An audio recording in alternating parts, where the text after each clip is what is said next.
Welcome to Tommy Solo's Famous Friends. This is where I get to chat with people that I've connected with in the entertainment business over the years, most of whom are all just a little bit more famous than I am. Now today we're going down a different path.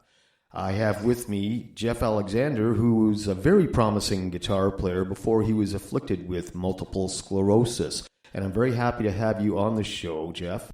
Welcome to the show. Glad to be here, Tom. So, Jeff, I understand that you started playing guitar at a very young age. When did you get started? When I was 4 years of age, I always went by my birthday, and which is July the 11th, and always went that I was 5 years old. And my aunt, my mom's brother's wife, sent me a picture, and the picture was time-stamped on the back. It said 74/75. It means that it was 1974/75. Well, if that was the case, I was born 1971. So it was not that I started playing when I was 5. I started playing guitar when I was 4 years of age. So I still go by my birthday, which is July the 11th. And then, so it was like, wow, I started playing at age 4, not age 5. Unbelievable. That's right? Early by any account, yeah. And I mean, at 4 or 5 years of age, I'm sure my chords were very minimal. I'm sure what I was able to do at that age was very minimal, but still, I was playing guitar.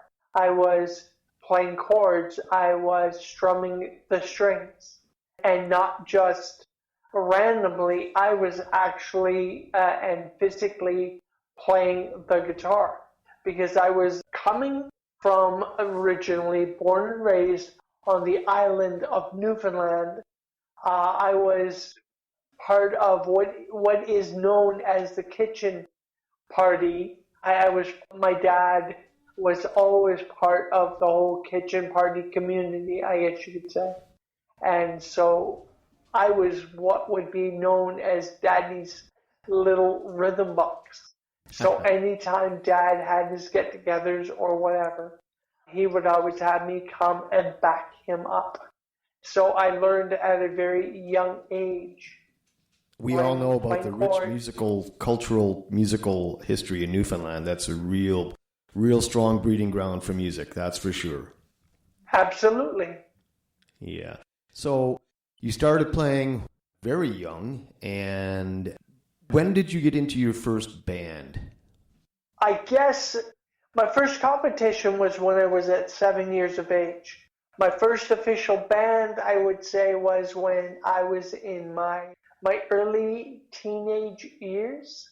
So somewhere around 12, 13 years old. Cool. And from what I understand, you went on to win a couple of national competitions and earn yourself a couple of really nice guitars. How did that all work? Okay, so that, of course, is years later. After I left Newfoundland, I moved to Alberta when I was 19 years of age. I ended up in Fort McMurray, because the thing for that of Newfoundlanders, especially, well, probably all over Newfoundland, but big and gigantic on the west coast of Newfoundland. Everybody wants to move to Toronto. Everybody wants to move to Ontario. And so for myself, I had nothing personal to you or in regards to that of Toronto or Ontario. I thought I wanted to move somewhere else other than, because like I said, everybody within of my family on either side is, if they moved from Newfoundland, they were moving to Toronto. They were moving to Ontario. And so I thought, okay, I want to do something else other than that.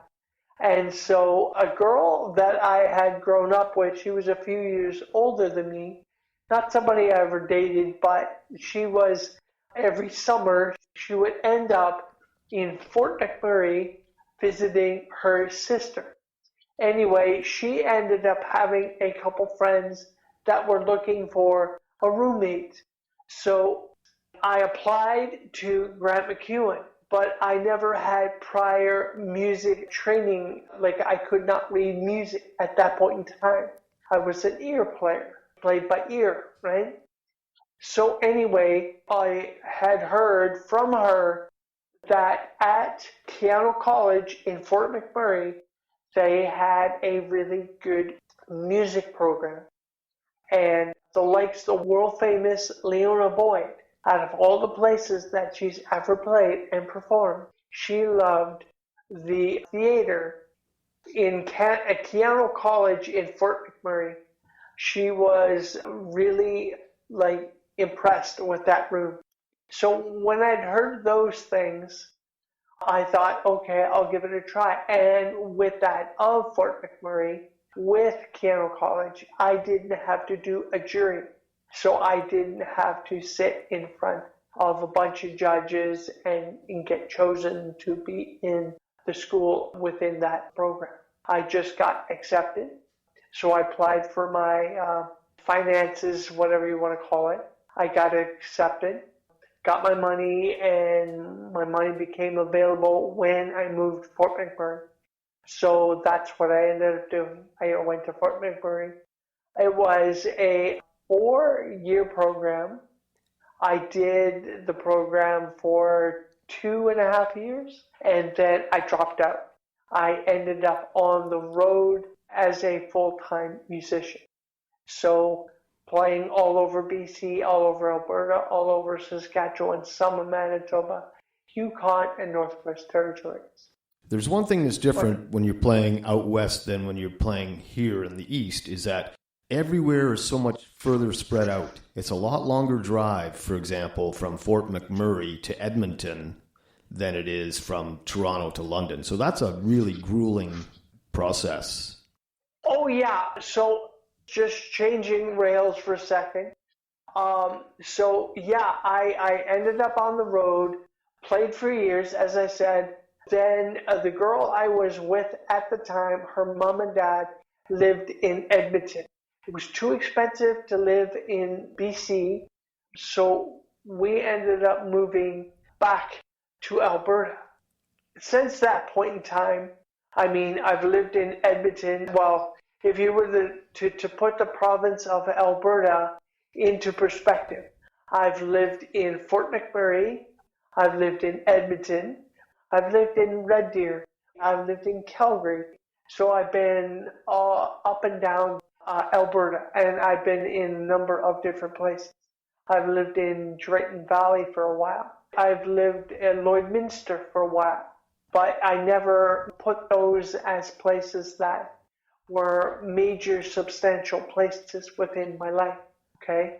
But the thing is, living in Edmonton in the year 2000, a particular music store called Axe Music, every fall of the year, they would have what they call their Expo, and they would have that of showing all their wares and everything that they carried and sold and so and so.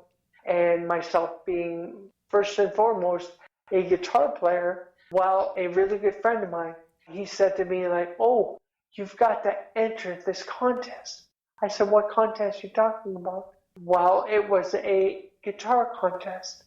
And so before the expo, what Axe Music would always do, while the radio station 100.3 The Bear, they would always lease a truck and they would drive around. Anyway, this particular year, they had leased a Dodge. And so what they did for that of the contest is that they had within that of the store, online, they had 10 backing tracks. You had to pick one of the 10 backing tracks, and you had to play to and along with the backing track. And they wanted to really hear your skills. So I picked one of the 10. I went over a backing track, got really good with it, burned the backing track on the CD, and then that particular day, I went to enter the contest, and It was supposed to be 10 people. It only ended up being 9. And they went and they called, first place winner, was a 2002 custom-built, one-of-a-kind Wolfgang. So it was either you could have a custom-built production model or you could have a custom-built custom model. And that's what I did. I'm the only guy on the planet that has a custom-built Wolfgang.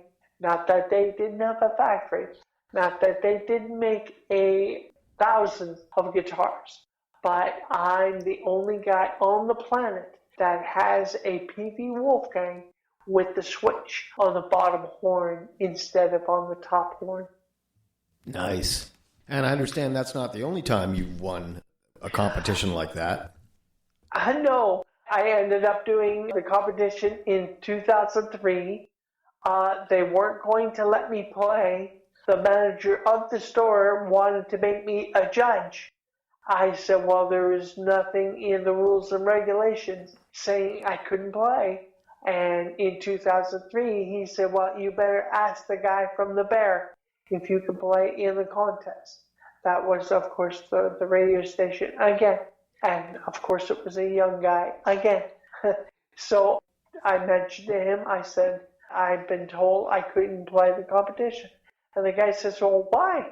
And I said, well, the manager says I won 2002. I can't play 2003. He said, well, there's no stipulation that says you can. Go ahead. So I did. And I won first place in 2003 as well. Very nice. And I know that your journey has put you into contact with some pretty impressive people. I know that at one point you met Steve Vai. How did that happen?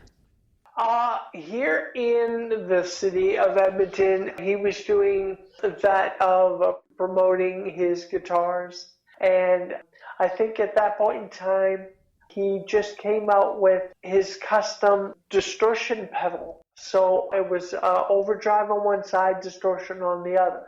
So through the store of Axe Music, he was showing off his distortion pedal and playing his Ibanez guitars, which they carried as well. But he was also, while he was touring the world, right, doing his shows or just doing showing off his guitar playing, so on and so forth. So yes, at the Telus Science Center, if I remember correctly, here in Edmonton, had that show. I tried at that time to get on stage with him. It didn't happen, didn't work, but I didn't get it. At the end of the evening, when he did the meet and greet, I got the opportunity to meet with him. My conversation with him went a little long. Not my fault. He was asking me all kinds of questions, and I was trying to answer them. This, of course, way before that of my MS. But, yeah, it was really great. I met him. I met George Lynch. George signed my custom-built ESP. He was really, really impressed with the guitar. I tried to get him to play it that night, but like most guitar players, he wanted to be with the guitar or have had the guitar for a while before he played live with it. But no, he happily signed it. Very nice. Gave me tons of compliments. Oh yes, tons of compliments. It was great. I'll bet. What would you consider to be your greatest accomplishment as a guitar player? I got to open for Trooper 5 times, Nazareth twice, April Wine Honeymoon Suite. So I got to grace some really great stages. I got to meet some really great people. And I really wish I had made it big time. Unfortunately, I didn't. But since that of social media, people know who I am all over the planet. And I get comments and have conversations, and I get compliments all the time. It beyond blows my mind. You certainly did put in the work, and it's just unfortunate that MS kind of sabotaged your efforts, but you certainly did put in the work, and it's really awesome that you had the opportunities that you did. And I know that you are very, very adamant about the fact that you will return to playing guitar, and I'm very sure that that will happen. You know, I just have to mention that Honeymoon Suite was the band that I said no to. I had no idea what was going to happen with that band, but I met Johnny D in North Bay, Ontario, when he was playing with a bar band called Lennox, and he wasn't happy. And we hit it off through the week. I went to see the band. They were there for 6 nights plus a Saturday matinee. I went to see them a few times. We actually jammed in his room a few times, and he asked me, said, I'm going to put together a different band. I'm really not happy with this. Would you like to play lead guitar in my band? And I said, well, that sounds pretty cool. Who's going to sing? And when he said me, meaning him, I didn't give him the credit that he deserved. I just didn't think he was that great of a singer. Oh, well, you live and learn, you know.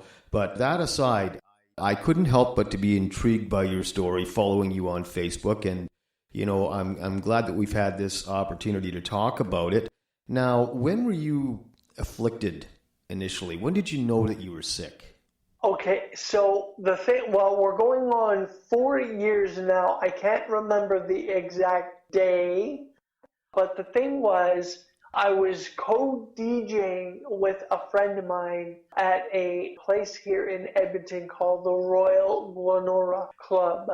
And I was co-DJing with my friend. We were doing a wedding. So that of the second part of the wedding, the reception, I guess you'd call it, right? Mm-hmm. So we were doing the wedding up on the second level in the Royal Glenora. The big room is where the reception was, and then across the hall is where they had all the food. So that particular evening, they had called out for everybody to go get their food, and they were picking out their tables and so on and so forth. Rob got up, went and got food, came back and sat down and looked at me and said, well, are you going for some food? And I went, sure. So I got up. As I walked the length of the room to go grab some food, I noticed my body was responding a little weird. But of course, at that point in time, I didn't know what it was. Went, grabbed my food, and then made my way back to the DJ booth, if you will, right?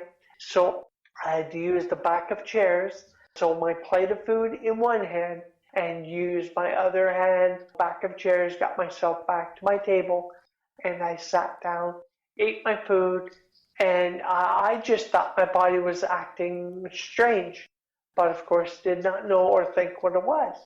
That as the evening progressed, I guess my body physically got worse and worse and worse, to the point where by the end of the evening, I could not even stand up. I could not even get out of my chair. So I got my buddy that I was doing the wedding with. He got into my phone. I called the girl I was dating. I said, you got to come pick me up. There's something going on. So she came, and when the evening was done and finished, her on one shoulder, Rob on the other shoulder. Thank goodness they had a handicapped elevator. They got me over to the handicapped elevator, got me downstairs, got me over to the passenger seat of her car, and as we were driving away, she said, I'm going to rush you to the hospital. And I kept telling her, no, I didn't want to go to the hospital. Take me home, let me sleep it off. I'll probably feel better in the morning. She said, the way I was slurring my words, how I was speaking, probably like how I'm speaking now, she said she thought I was suffering a stroke or a heart attack. So when she rushed me to the hospital, that's what she told them. And I was immediately admitted into the hospital. So the following day, my MRI was, I remember it being about 6.5 hours, like pretty much all day. It was stupid. So the following day, I had a room full of neurologists all around my bed asking me questions, so on and so forth. The following day after that, I had one of the neurologists that was around my bed, and they said, sorry to tell you, but it is official. You do have MS. Wow, that was a shock, I'm sure. That completely blew me away. But what ended up happening was I contracted that influenza flu that was going around, like through the States and through that of Canada. And it was this particular influenza flu that I ended up catching or getting or whatever, that opened up a Pandora's box and exposed MS for what it was.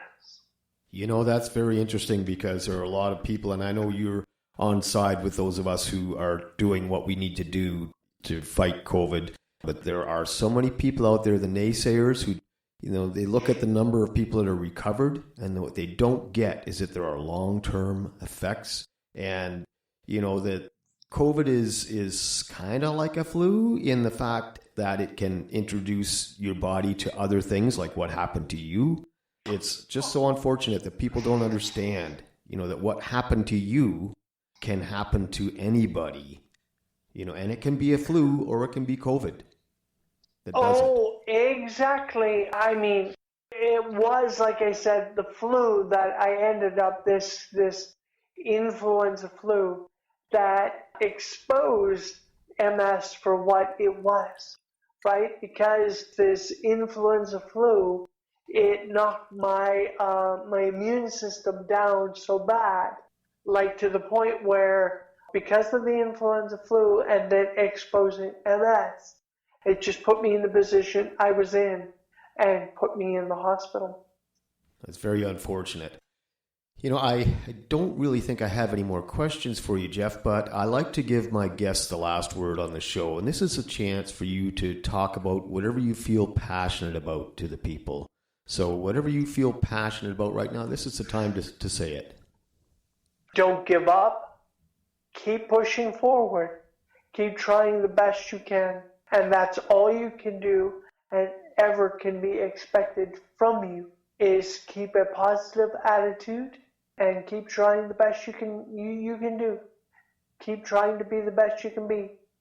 Like you said a little earlier, the thing is, Tommy, everybody's got something to say. I don't know why. It gives them power, makes them feel good, whatever it might be. But the thing is that a person trying to do something, in this case guitar playing, I haven't played guitar in over a year. Not because I don't want to, but because I can't. And because it was a beyond addiction of mine, it just became too mentally overwhelming. But at the same time, when it comes to something and you have the ability to do it, try it, and try it to the nth degree, and try to succeed at it. Become as well as you can. I mean, in regards to our program, in regards to that of guitar playing, it doesn't matter how good you are, there's always going to be somebody better. At the same time, don't use that as a deterrent.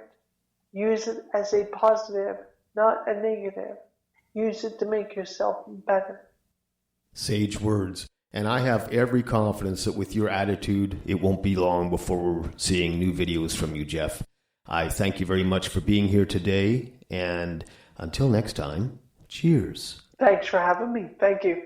Jeff Alexander's story is very inspiring. Here was a guy who won some very prestigious guitar competitions and opened for some big-name bands in Canada and was well on his way before he was sidelined by MS, and yet he refuses to give up. Now here is an example of Jeff in better days showcasing his awesome guitar playing skills.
Tommy Solo's Famous Friends is a one-man production, meaning that I've done all the work, including producing, editing, guest acquisition, etc. All rights reserved. You can find me on Facebook, Twitter, and Instagram. The theme song for Tommy Solo's Famous Friends was written and recorded by Tommy Solo with a little help from my friends in the night crew. And hey, if you like the show, why not subscribe? Until next time, cheers.